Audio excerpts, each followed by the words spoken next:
भगवान की बाल कृष्ण लाल की पवन सुत हनुमान की सर्वे संतों की सर्वे भक्तों की सनातन धर्म की ओम नमः पार्वती पतये हर हर महादेव।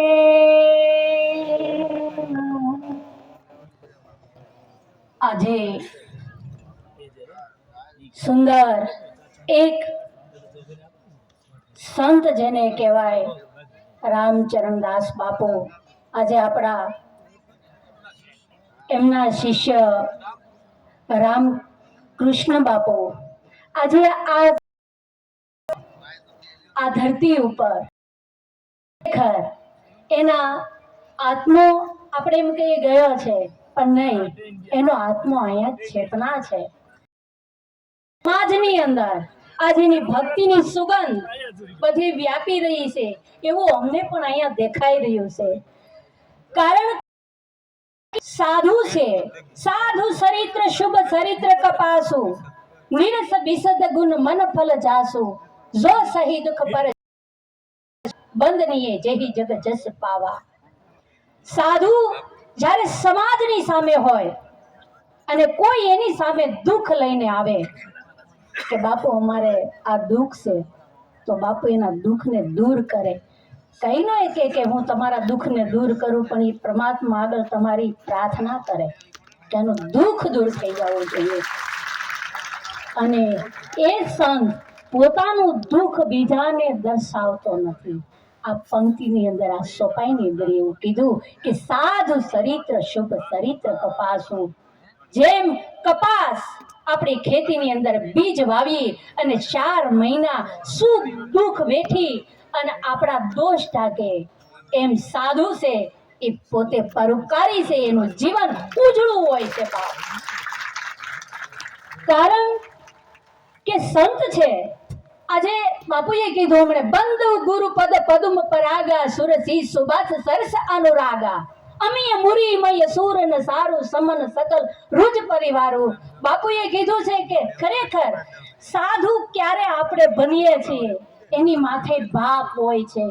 જેની માથે જો બાપ પરિપૂર્ણ હોય એ સંતની સુગંધ, એ સંતનું તેજ, ભક્તિ કરે પતાલ में तेज पड़े आकाश डाबी डूबी न रहे कस्तूरी की बात।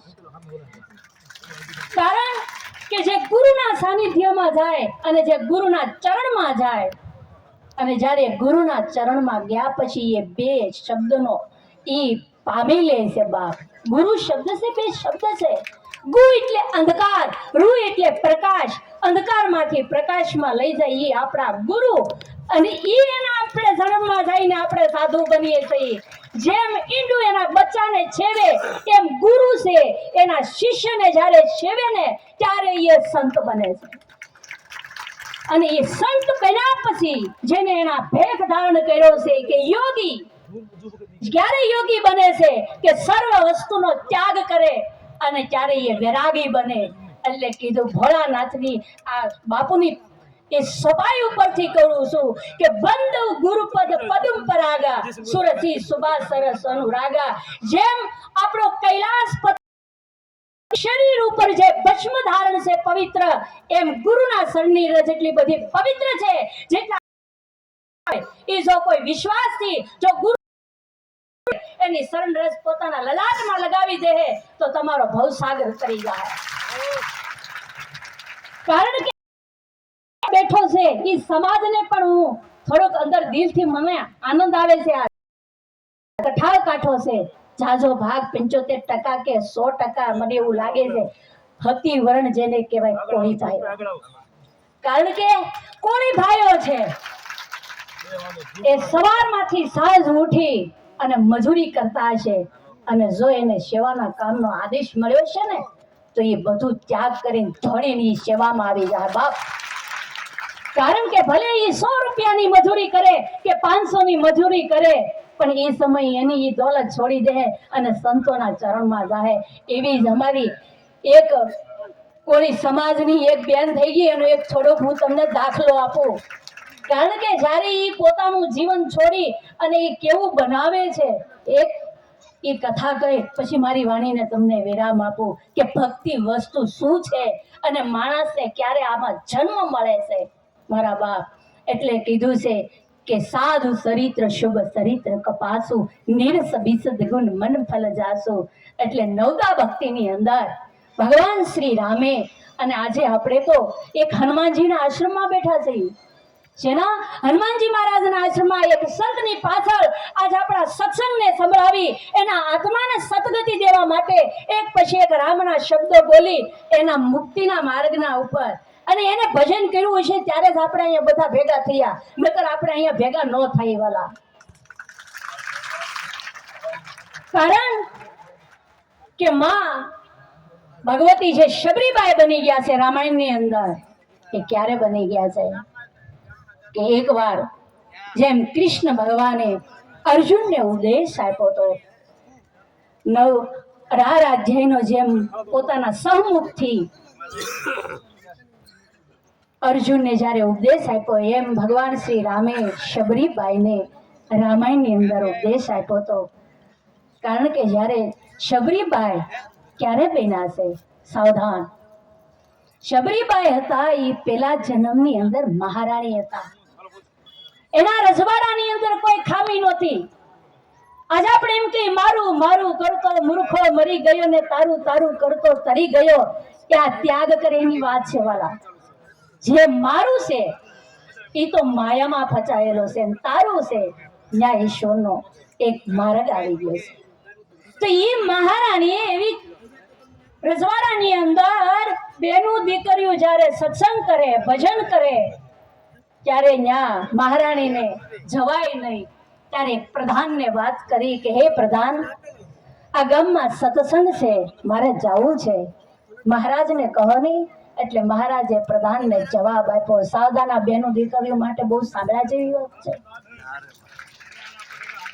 ત્યારે પ્રધાને એવો જવાબ આપ્યો કે રાજાને કીધું કે જાઓ મહારાણીને કહીજો આપણે તો ઉસી કોટીના હાથમાં કહેવાય, આપણે જ્યાં ત્યાં બેહીને સત્સંગ ન કરાય.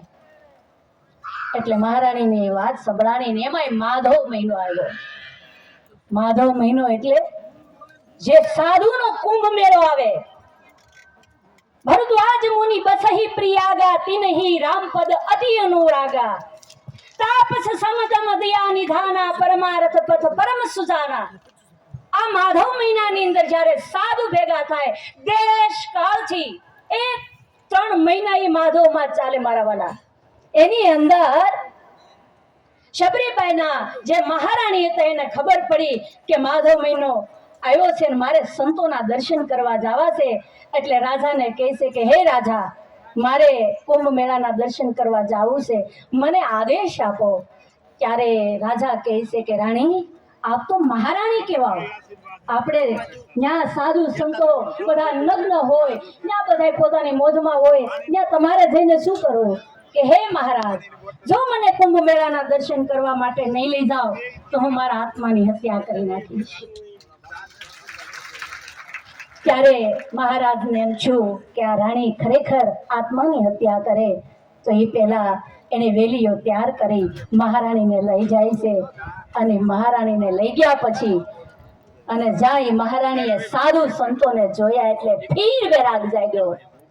અને વેરાગ જાગ્યો એટલે એ મહારાણીએ એટલું કીધું કે હે મહારાજ, આ ગંગા નદી તો પવિત્ર છે, આની અંદર તો કયેક પાપોનો નાશ થાય, તો મારે સ્નાન કરવું છે.